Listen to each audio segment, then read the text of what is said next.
Welcome to Mansplaining, a podcast about the interesting things you can discover if you just take the time to learn. My name's Mark. I'll be your host for this week. And as always, I'm joined by Joe, an old friend from college. And together we'll explore what's on our minds and hopefully figure out a thing or two about a thing or two. Joe, this was a rough week with news of not one but two mass shootings. And I've been reflecting this week on how sometimes just saying the right thing and offering thoughts and reflections just doesn't seem like enough.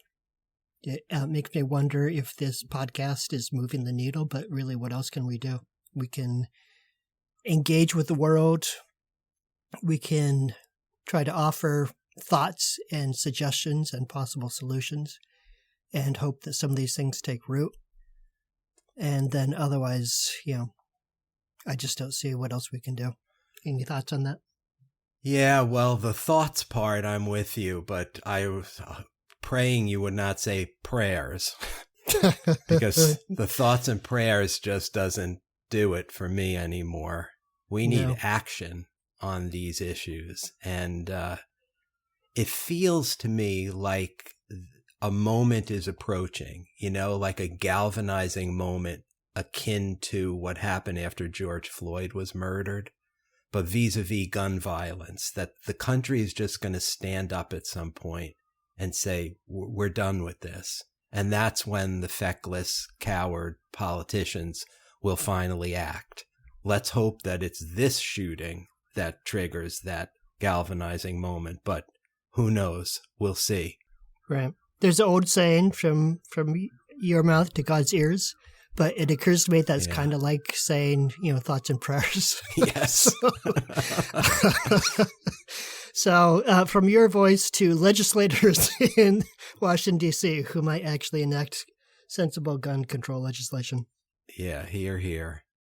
Okay, so quick segue to this week's topic. And this week's topic is a different injustice, which has been bothering me for quite a bit, which is a few times I've heard about hedge funds which roll in to buy companies, and they do it with a massive load of debt. And their first act upon acquiring the company is transfer the responsibility for that debt to the acquired company.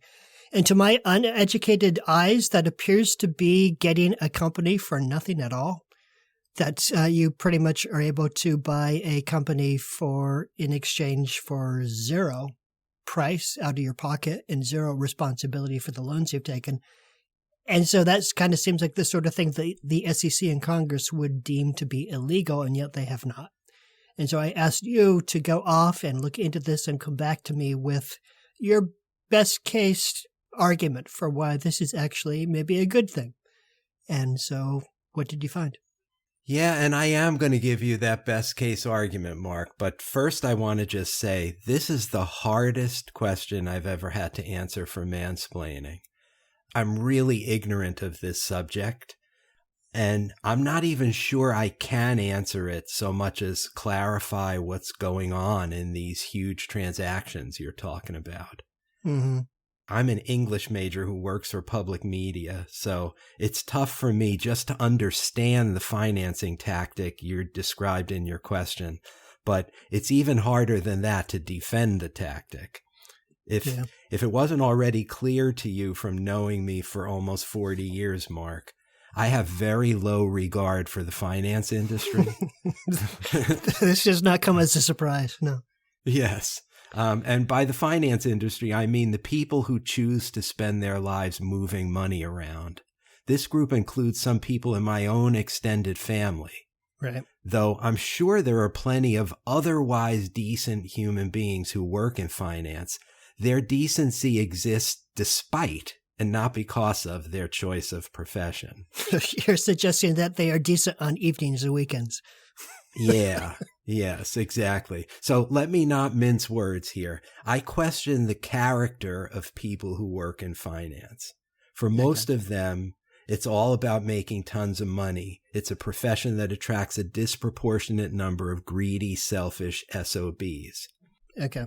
Let me just say, if anyone in the audience is in the finance industry and resents being called a greedy, selfish SOB, we have a Facebook group where you can offer comments on this episode and tell us that we are full of it. So please do. Good point. Yes, and I encourage people to correct any mistakes I might make in what I'm about to explain to Mark.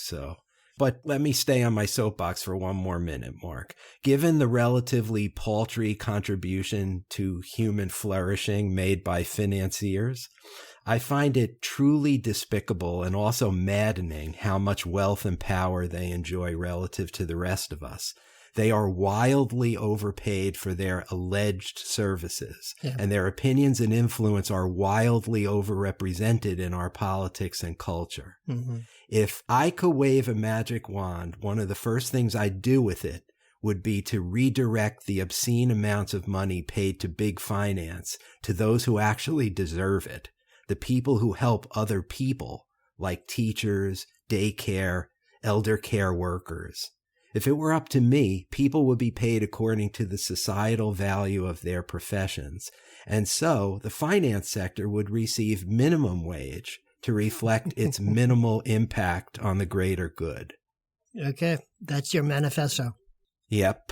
And now that that's off my chest, on to your question. So I'm a guy who tries to pay as little attention as possible to the world of money, and I was willfully ignorant about a lot of the basic concepts at play here, so I want to dumb it down for all the other non-finance people out there. If I'm successful, then maybe, like me, you'll be just barely able to understand what's going on by the time we finish this episode of Mansplaining. Finance is all about the relationship between debt and equity. Debt is what you owe, whereas equity is the difference between assets and liabilities. So to take a simple example, if you lease a $30,000 car that is 2/3 paid off, your equity in that car is $20,000, while your debt is $10,000. Debt is considered cheaper than equity. There are a lot of reasons for this, but the main reason has to do with taxes. If a business owner is looking to finance with debt by borrowing money to pay for something, the borrowing cost, the interest, is tax deductible. That's not the case when she finances with equity by selling a stake in her company, which is not tax deductible. When comparing the cost of debt versus equity, you're comparing how the interest a company pays over the lifetime of a loan compares to the profit a business owner sacrifices by selling an equivalent stake in the company. If the interest paid on a finite loan is less than the portion of the company's profits being sacrificed forever in an equity deal, the debt is said to be less expensive. The more successful and well-performing the business, the more costly it is to the owner to sacrifice equity. It's often better for that owner to retain her profits and instead pay interest on a loan. The debt costs less than the equity. All right, this concept that debt is cheaper than equity pervades the world of financial transactions. It explains why many financially stable homeowners are encouraged to apply for home equity loans to finance repairs and additions to their homes, and even to pay for college expenses for their kids. It's cheaper for those folks to borrow money than it is for them to pay out of their own pockets. It's also at the heart of your question about much larger transactions in which companies are purchased largely with debt. It's often cheaper to borrow money to buy another company than to use equity, because interest payments to service debt reduce the buying company's corporate income tax liability. The finance industry term for when one company borrows a significant amount of money to purchase another company is a leveraged buyout, or LBO. In a leveraged buyout, the borrowed money is the leverage, and the buyer is taking a calculated risk that its profits will exceed its borrowing costs. As the Wikipedia article on LBOs puts it, the, quote, reduced cost of financing allows greater gains to accrue to the equity, and as a result, the debt serves as a lever to increase the returns to the equity, end quote. In an LBO, the buyer, also known as the financial sponsor, can be an individual or a company, or even individuals in the company being targeted. But most often it's a private equity fund, which is a private entity. That means one that's not publicly traded on a stock exchange, that buys and restructures companies, then attempts to resell them at a higher value. Now, I should make a distinction here between private equity funds and hedge funds, because you use the term hedge fund in your question, and they're different. Hedge funds invest in anything and everything that their fund managers believe will offer high returns in a short period of time. Their focus is on maximizing short-term profits. Private equity funds, on the other hand, tend to invest in purchasing private companies or acquiring controlling interest in a publicly traded company by buying up its stock. Instead of being laser focused on short-term profits like hedge funds, private equity funds focus on the long-term potential of the companies they acquire or hold an interest in. LBOs are seen as attractive transactions because they're usually a win-win for the financial sponsor and the lender. The sponsor employs the leverage to increase the rate of return on its equity, while the lender charges higher interest and makes higher margins on financing LBOs than on its regular corporate lending. As you pointed out in your question, Mark, often the loan is not paid off after the sale, but is instead left on the books of the acquired company for it to pay off over time. The advantage to the sponsor is that the interest on the loan can be largely offset against the profits of the acquired company, which serves to reduce or even sometimes eliminate the tax burden. And that, in a nutshell, is why LBOs happen. Now, whether LBOs are a win for the acquired company is another story.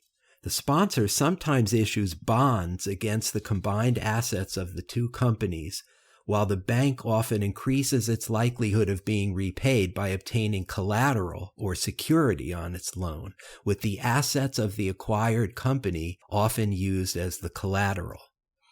It's strange, to say the least, that the acquired company's success, measured by its assets on a balance sheet, can be used against it as collateral by the financial sponsor. So I agree with the premise of your question. It seems completely weird that that can happen. And LBOs like that are often referred to as predatory actions or hostile takeovers.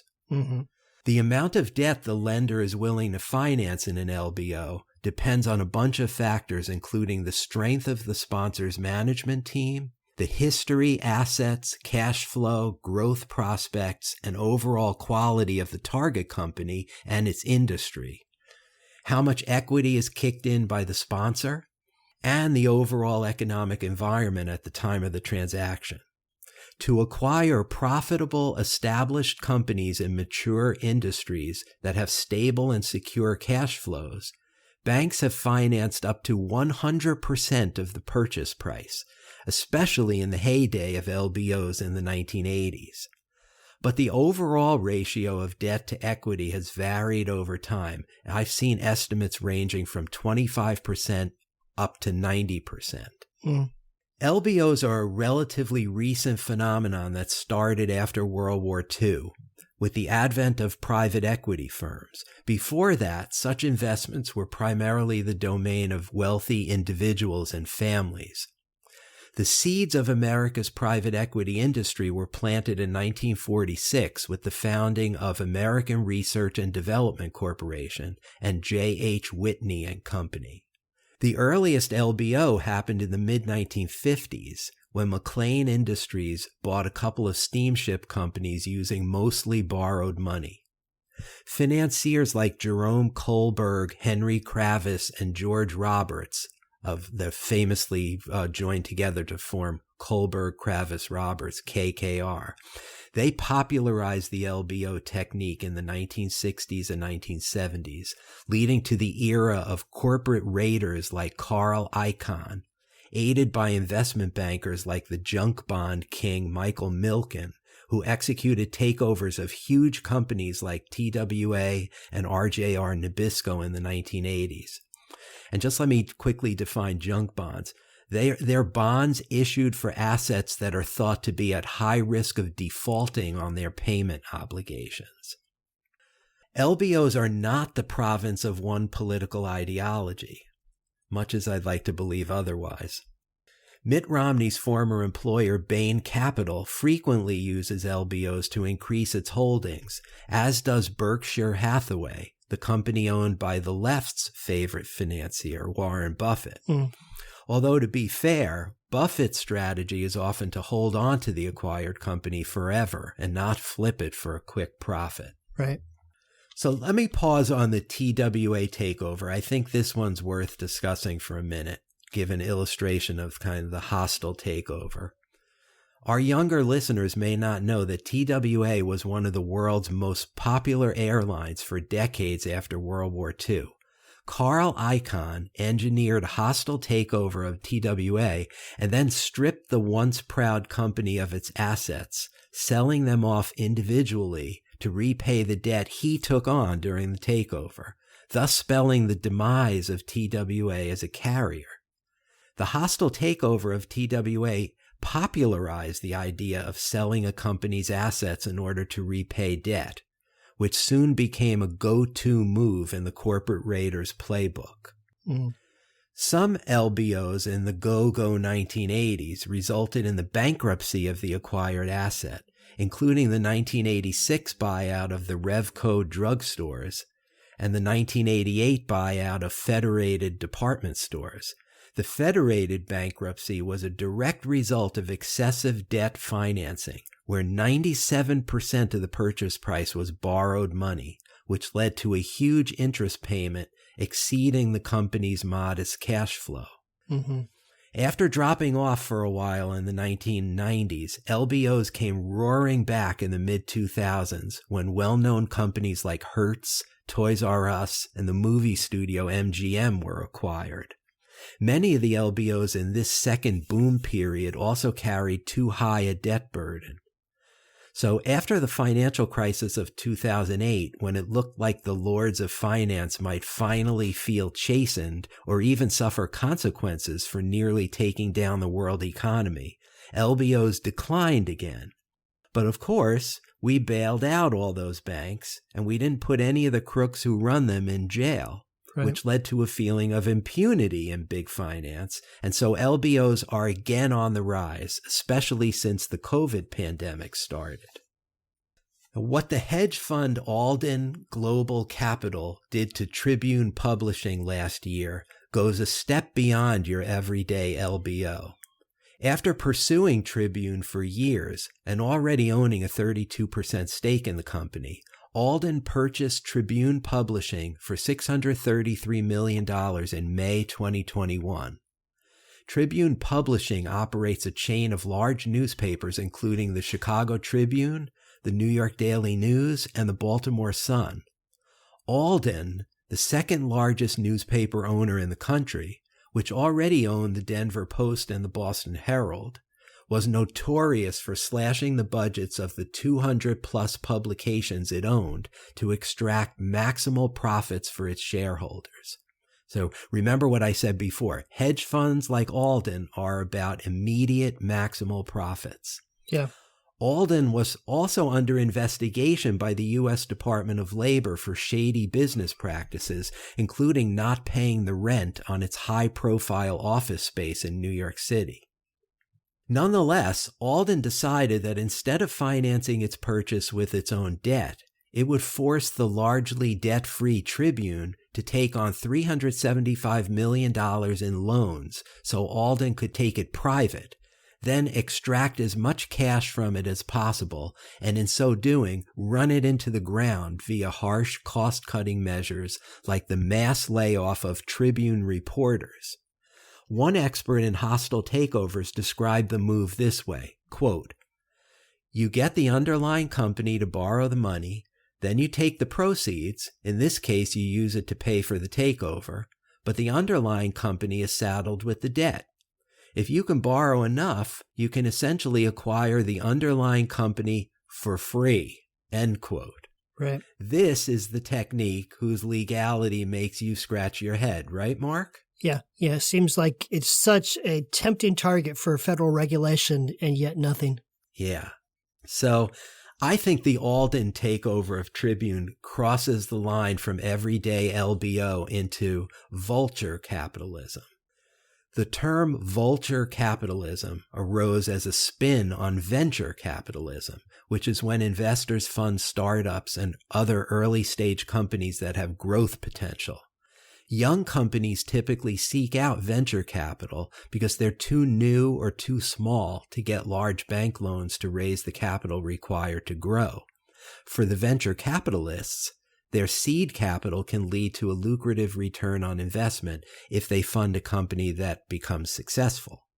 Vulture capitalists, on the other hand, circle around so-called distressed assets, struggling companies or industries from which they think they can extract profits. The newspaper business I just referenced in connection with the Alden purchase of Tribune Publishing is one industry that has seen a lot of private equity finance consolidation in recent years. Unlike venture capitalists who look for firms with growth potential, vulture capitalists usually hunt firms where costs can be cut in order to increase profits. Sometimes the targeted companies are on the brink of bankruptcy, which enables the vultures to buy them at much lower prices than if they were thriving and successful. The usual MO of the vulture is to buy the distressed asset at a bargain price, then drastically cut the costs of the acquired company through some combination of laying off employees, reducing the benefits of those who remain, combining operations, and selling off real estate holdings. These tactics are usually touted by the vulture as increasing efficiencies in order to turn the company around. They increase profit in the short term, as well as the likelihood of future profitability, raising the company's share price. The final move in the classic vulture playbook is to sell their equity in the restructured company for maximum profit. That sometimes involves selling off the entire company in pieces, like the asset stripping that happened to TWA, which can increase the attractiveness of each individual piece to its purchaser and lead to even greater profit. Okay, I apologize for all that explication, Mark, but I didn't understand any of what I just said prior to researching this topic, so I wanted to get it all on the table before taking up your challenge. Yeah, I appreciate that. Yes. There's some definite weeds to go into on this one. It's not an easy topic to get your head around. Yes, and I tried to lay out the important concepts so that now we have a basis for these arguments I'm going to make to you. Okay, so here finally are my arguments in favor of debt-heavy LBOs, which is what you're asking about. First of all, contrary to the belief I had going into this, not every LBO is sponsored by an evil hedge fund run by vulture capitalists looking to dismantle the targeted company and plunder its assets by selling them to the highest bidder. That transaction, which is called a split-up, gets the most headlines, but it's just one of 4 general types of LBOs. The other 3 are repackaging plans, where the sponsor purchases all the stock of a public company, rendering it private, then restructures the company and eventually sells shares of the strengthened and newly private entity. Then there's portfolio plans, in which one company purchases a rival with the hope of creating synergies that strengthen both companies and enrich their shareholders. And then there's the savior plan, which is the least common type, but that's where a failing company is purchased by its management and employees who believe in its mission and are dedicated to turning it around. These other 3 types of LBOs are not predatory in nature, and they're not implemented to make a quick buck. Instead, they're long-term plans to save struggling companies. Mm-hmm. Now, Once they acquire or control interest in a company, private equity funds often look to improve the company through management changes, streamlining operations, or expansion, with the eventual goal of selling the company for a profit, either privately or through an initial public offering in a stock market. But even in the split-up scenario, the bad one, where the takeover is deemed to be hostile by the corporate board or the employees of the targeted company, it still doesn't necessarily mean the result is bad.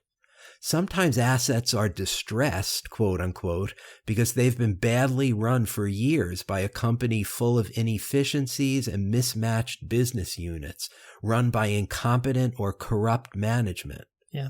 Selling off its various pieces may enrich the hedge fund titans doing the selling, but it also potentially allows the sold pieces to flourish under new and better ownership.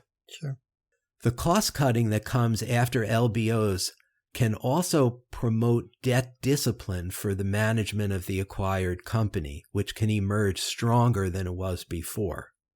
LBOs give struggling companies better short-term access to capital for the improvements they need to turn things around. And assuming the buyer has better management expertise than the seller, that expertise can help turn the company around, producing more job stability for employees and greater profits for shareholders if and when the company is later sold. But that's not all. According to one study, LBO targets taken public again generally outperform benchmarks in the 3 years thereafter. They enjoy improved profitability to the tune of 2% on average, and there's no evidence of long-term underperformance after the acquisition has taken place. In fact, some investors and private equity groups prefer, like the sage of Omaha, Warren Buffett, to buy and hold their acquisition targets, especially if they're companies that produce steady monthly or yearly returns for the investors. And the 15% bankruptcy rate of LBO targets is comparatively low, especially considering the relative weakness of such targeted companies before the LBO takes place. The Alden deal for the Tribune, let's put that aside for a minute. Aside from that, a lot of the excesses of the corporate raider era of the 1980s and the mid-2000s shenanigans that led up to the Great Recession were curbed or eliminated after the 2008 financial crisis. U.S. banks are now subject to greater regulatory scrutiny and stricter capital and liquidity requirements. In 2013, federal banking regulators released guidelines outlining the risks associated with overly leveraged acquisitions, the kind you asked about, setting limits on debt-to-equity ratios and making borrowers show that they can repay their debt over the medium term, according to a 2016 overview of the changes. Oversight like this has tamped down the bank's prior willingness to underwrite, quote, highly leveraged buyouts and other aggressive financing structures, end quote. Okay.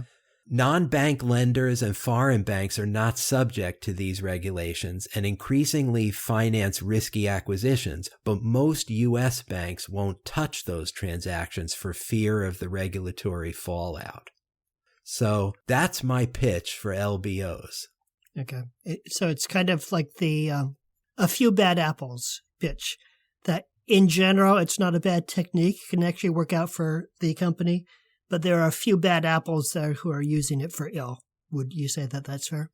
Yes, I would say that's pretty much it. Yeah. And attraction goes to the few bad apples because, of course, it's the stories that inspire outrage that get picked up on social media and amplified. Yes. And so the reason that I am thinking that this is a really big problem is because the few occasions where it was a problem became amplified out of proportion with their actual extent. Yes, where the boards announce that they don't want to be taken over and the employees picket and tell the newspapers, and the hatred and vindictiveness is there for all to see on the part of the takeover artist, right? It's kind of like the finance version of the Johnny Depp Amber Heard trial, right? That gets all the eyeballs, right? Because it's a story of depredations and misery. Right. Yes. And fingers crossed that your question at the end of this episode will not pertain to the Johnny Depp Amber Heard trial. I can make you that promise. So that's my pitch for LBOs. But one more thing.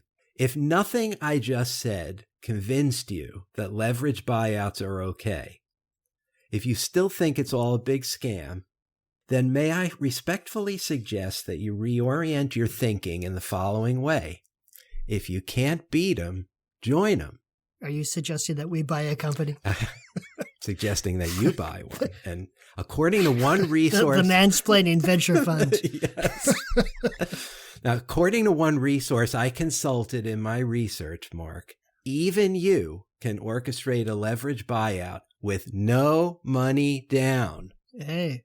Now, you won't be able to buy a successful company like Apple or Google, but you will be able to target a big fish that's valued at way more than the $5 million threshold for large transactions if you follow these simple instructions. Wait, let me get a pencil so I can write this down. Okay, get your pencil. Oh, we're taping this damn thing. All you have to do is listen to it again. True. Okay, number one. Sweet talk a private equity firm or a group of investors into putting some money on the table. Doesn't have to be much of an equity injection, maybe 5 to 10% of the purchase price as a show of good faith. Now, Elizabeth Holmes was able to pull this off, and you're a lot smarter than she is, so I'm sure you can do this too. Maybe wear a black turtleneck so you look the part of a serious 21st century entrepreneur. Or you can bypass all that mishigas by using your life savings as that 5 to 10% equity injection. Okay? But let's say that doesn't work. You're still good. Number two, who needs equity? That's for suckers. All you have to do is target a business whose seller's asking price is lower than the value of his company's assets. Now, you might ask, why would an owner sell for a price below asset value? But it's been known to happen in companies that overvalue their worth and are facing severe problems due to corruption or malfeasance. Now, here's number three. Alternatively, you can target a company whose seller is willing to finance 100% of the sale. Sellers often provide financing to LBO sponsors as an incentive to do the deal, to sweeten the proverbial pot. But again, you might ask, why would a seller be willing to finance 100% of the sale price? Well, if the seller has so many problems that he can't find buyers interested in standard deal terms, or if the LBO can't be financed through conventional lenders because, say, the seller has a bad reputation or a terrible track record with those lenders, that seller might actually be willing to finance the entire purchase price himself. It happens occasionally. Okay, so let's recap. Put some money down to make it look good. Failing that, find an obscenely overvalued company with existential problems of its own making. A company whose seller is so toxic that he might be willing to finance 100% of the sale price just to unload his horrendously underperforming asset. There is just such a company out there for you, Mark. With a little moxie and a little luck, you can live your American dream and become the proud owner of the Trump Organization. Boom. Is it a deal? You definitely have my attention. I'll put my lawyers on it. The problem is that my lawyers are my dog and my cat, so I don't know that this is going to go anywhere, but I will definitely put them on it. But you did say in your question, as you gave it to me last time, that you and I can't buy Google, but these sons of bitches can do this for free, right? So, yes, we can't buy Google, but you can buy a distressed company yourself, according to at least one of the sources I read in my research. Right. So is your honest take on the situation that a private citizen can walk into a bank and get that sort of loan, or is this sort of thing reserved for the quote-unquote Wall Street insiders? I would say Wall Street insiders have an edge, people who are already in the industry that they want to buy also have an edge. Like if you're a managing director of a widget company and you want to buy the competing widget company, you have an edge. But let's face it, I mentioned Elizabeth Holmes quite purposely. Mm-hmm. If you're just a huckster selling yourself, you can get away with this kind of crap. Yeah. So. Yeah, that's true. Particularly in the age when there's so much money circulating around that people will invest in something just to invest in something. Like that right. Is a link to other episodes of this podcast, including the cost of housing. That's one reason that things are so expensive, houses and condos, is because investors with more money than they know what to do with are investing in real estate that they have no intention of ever using just because it's a place to place their money. So yes, I suppose I could tap into that same vein and buy the Trump company. And the first thing I'm going to do, Joe, is take the Trump sign off of that hotel in Chicago because it's across the river from my favorite hotel in Chicago, and I just hate seeing that sign when I look out the window. Yeah, good for you. There was quite a movement after Trump became president in New York City. A lot of the condo and co-op boards in the buildings with the Trump signage voted to take off the signage, and it came off of a lot of the buildings. So that's an eminently doable and reasonable goal for you. Yeah. All right. So I'm not sure I answered your question, but I tried my best. This was a toughie for me. Yeah. And I'm not sure that I understood everything you said in the first half of your presentation. I was trying my best, but it's definitely a foreign language for both of us. But I feel like we did our best. And yeah, you did alert me to the fact that I was probably magnifying the scope of the problem. It's just the few examples of the problem are legitimately infuriating. Yes. And so it's hard to get past those. Yes, they are. The question of how you can get away with this technique, I Googled that question a dozen different ways, and I didn't find a good answer for it. There was no direct answer, and not only that, but it wasn't even a subject. In other words, the world of finance just assumes that you can do this. Right? They don't even, from what I can glean, they don't even question. There's no morality here, you know? It's just a technique that can be used. It's another tool in the toolbox. There's nobody asking the question, how the heck can you get away with this kind of crap? And to me, that's telling that there is a dearth of investigation of that question. I also connect it to the lack of ethics on the modern Masters of Business curriculum, where it is not taught in the Harvard Business School, the University of Chicago Business Schools, the Wharton schools. They don't teach ethics as a part of a business curriculum. It is simply about making money, building businesses, returning value to shareholders. And the underlying principle is that any means of getting to shareholder value is a good means. And the more profitable your enterprise, the better your enterprise, and no particular concern for employees or communities. Right. So it's kind of an ethics-free environment. So it does not surprise me that the business community itself is treating this as just an interesting technique for unlocking value and turning a blind eye to the fact that sometimes it leaves a successful business a smoking ruin, and it robs people of their jobs. Yes. And it robs communities of the businesses that employ their citizens. And it robs customers of the businesses that they liked giving their money to. Chicago Tribune was a great newspaper when you and I were in Chicago. Yes. And from what I read lately, they are stripped to the bone, and without a staff, it can no longer be great. Yeah, I don't think they're doing local news anymore. Can you imagine the preeminent Chicago paper not doing news about Chicago? Yeah, that's incredible. Ridiculous. So, yeah. By the way, I agree with everything you just said. So this was kind of an academic exercise for me, the devil's advocate position. Right. But I'm with you on this one. All right, you ready for your question? I am. I wondered if it's not going to be Johnny Depp and Amber Heard, I wonder if it's going to be Elizabeth Holmes. So bring it forth. No, it isn't neither, but it is something that it is kind of touches on something we were just discussing, which is communities in distress. So here's the question. In March, after 2 years of working from home during the pandemic, my company started allowing its employees to come back to the office on a purely voluntary basis. I've now adopted a hybrid schedule of 2 days per week in the office and 3 days working remotely. Mm-hmm. One of the first things I noticed when I arrived at my office, which is in a skyscraper in Midtown Manhattan, is how many of my favorite restaurants and other businesses in the immediate vicinity of my building had closed. Yeah. I was shocked, but I shouldn't have been.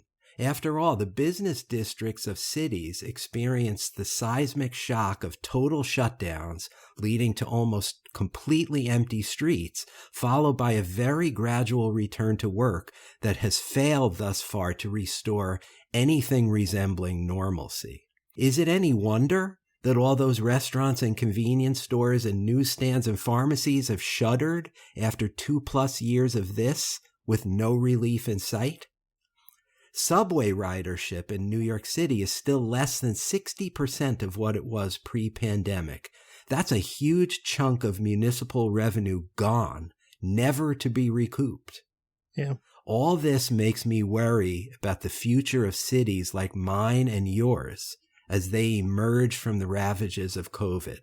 My question to you is, can our cities get back on their proverbial feet, or is this an existential crisis for urban life? Okay. Wow, that's a very big question. So my mind is currently boggling at the scope of it, but I will dive in and come back with my best answer. Okay. Thank you. So that's it for this episode.